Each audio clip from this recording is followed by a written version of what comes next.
여기 원을 그리는 한 남자가 있습니다. 내가 이곳을 벗어나기 전에 답변을 내놓으시오. 무슨 일이 있었던 것일까요?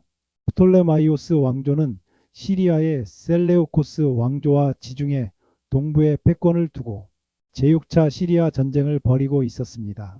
셀레우코스 왕국의 안티오코스 4세는 이집트를 침공하여 수도인 알렉산드리아를 포위하는 등 결정적인 승리를 목전에 두고 있었습니다.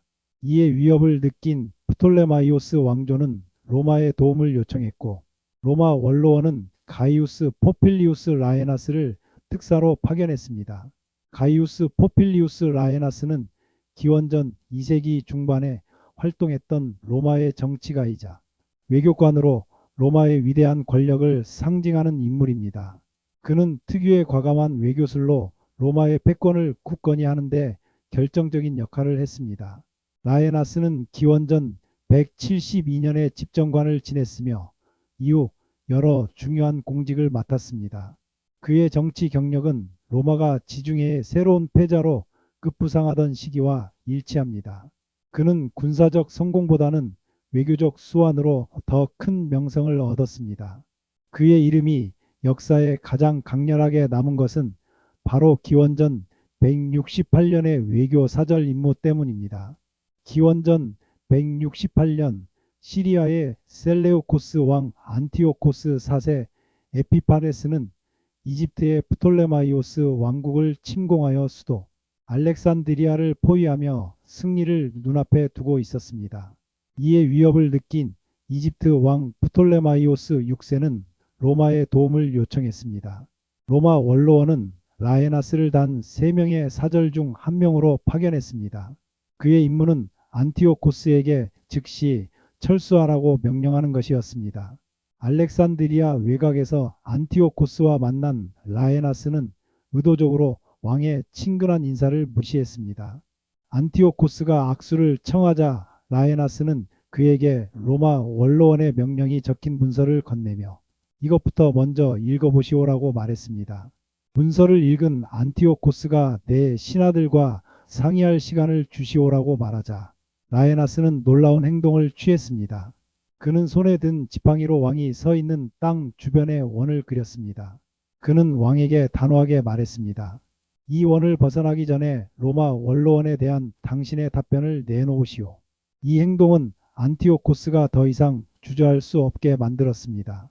만약 그가 원 밖으로 나가서 시간을 끈다면 로마의 권위에 불복종하는 것으로 간주될 것이며 이는 곧 로마와의 전쟁을 의미했습니다. 셀레우코스 왕조는 이미 로마와의 전쟁에서 패배한 경험이 있었고 다시 로마와 싸울 여력이 없다는 것을 잘 알고 있었습니다.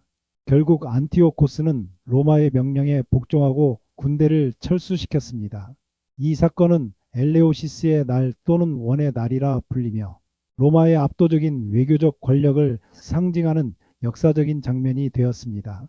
엘레오시스 사건 이후 라에나스는 로마의 영웅으로 추앙받았습니다. 그는 기원전 158년에 두 번째로 집정관직을 역임했습니다.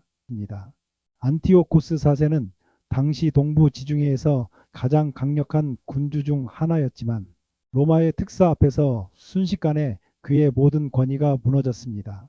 이 사건은 단순히 한 개인의 과감함이 아니라 로마 공화정의 압도적인 힘이 뒷받침되었기에 가능했습니다. 안티오코스 4세는 이미 기원전 188년 로마 시리아 전쟁에서 패배한 경험이 있었고 당시의 막대한 배상금과 군사력 제한으로 인해 셀레우코스 왕조가 얼마나 쇠약해졌는지 잘 알고 있었습니다. 따라서 라에나스의 행동은 단순한 협박이 아니라 로마의 군사적, 경제적 힘을 바탕으로 한 최후 통첩이었습니다. 지팡이로 그어진 원은 안티오코스가 처한 딜레마를 극명하게 보여주었습니다. 원 밖으로 한 걸음이라도 나가는 것은 곧 로마와의 전쟁을 선택하는 것이며 이는 제국을 파멸로 이끌 수 있는 위험천만한 결정이었습니다. 결국 안티오코스는 자신의 자존심과 제국의 미래를 놓고 고민해야 했고 로마의 명령에 복종할 수밖에 없었습니다. 엘레오시스의 날 사건은 여러 가지 중요한 역사적 의미를 지닙니다. 이 사건은 알렉산드로스 대왕 사후 형성된 헬레니즘, 왕조 시대가 사실상 막을 내렸음을 선언하는 상징적인 사건이었습니다. 로마가 이집트와 시리아 사이의 분쟁에 직접 개입하여 양국의 운명을 좌우할 수 있게 되었고, 더 이상 헬레니즘 군주들의 권위가 절대적이지 않다는 것을 보여주었습니다. 라에나스의 행동은 로마의 외교 정책이 얼마나 오만하고 단호했는지를 보여줍니다. 로마는 더 이상 동맹이나 협상을 통해 문제를 해결하려 하지 않았으며 자신들의 권위가 곧 법임을 천명했습니다. 지팡이로 그은 원은 로마가 새로운 국제 질서의 중심이며 그들의 명령은 어떠한 논의나 타협의 여지 없이 즉각적으로 이행되어야 함을 선포하는 것이었습니다. 이 사건은 유대인들의 마카비 반란과도 깊은 관련이 있습니다. 안티오코스 사세는 로마와의 전쟁 패배로 인한 재정난을 해결하기 위해 성전을 약탈하는 등 유대교에 대한 강압적인 정책을 펼쳤습니다. 엘레우시스 사건으로 이집트 침공에 실패하고 군대를 철수하게 된 안티오코스는 더욱 강한 압박을 받게 되었고, 이는 마카비 반란의 불씨를 더욱 키우는 요인이 되었습니다. 로마가 헬레니즘 세계의 질서를 흔들면서 발생한 혼란은 결과적으로 유대인들의 독립투쟁에 유리한 환경을 조성했습니다.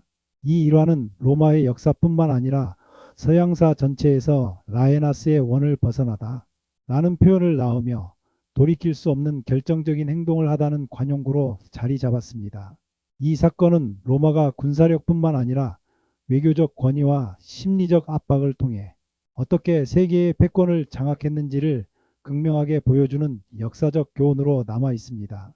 다니엘서 11장 1417절에는 그때 여러 사람이 일어나서 남방 왕을 칠 것이요 이에 북방 왕은 와서 토성을 쌓고 견고한 성읍을 취할 것이요 남방 군대는 그를 당할 수 없으며 또 그 택한 군대라도 그를 당할 힘이 없을 것이므로 오직 와서 치는 자가 임의로 행하리니 능히 그 앞에 설 사람이 없겠고 그가 영화로운 땅에 설 것이요 그 손에 멸망이 있으리라.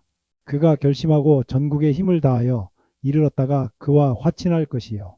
여기서 남방왕은 이집트이고 북방왕이었던 셀레우코스 왕국은 승리를 목전에 두고 로마의 명령에 굴복해 군대를 철수해야 했으며 이는 헬레니즘 왕조들이 더 이상 독자적인 힘을 행사할 수 없다는 것을 보여주었습니다. 이 사건은 로마가 군사력뿐 아니라 외교적 권위로도 지중해 세계를 지배하게 되었음을 상징합니다. 헬라의 분열국이었던 시대가 지나고 로마의 시대가 오는 역사를 성경은 미리 예언하고 있습니다. 다니엘서의 역사는 헬레니즘 왕조의 시대를 중심으로 기록되던 역사를 이후의 성경절에서는 로마를 중심으로 기술하기 시작합니다.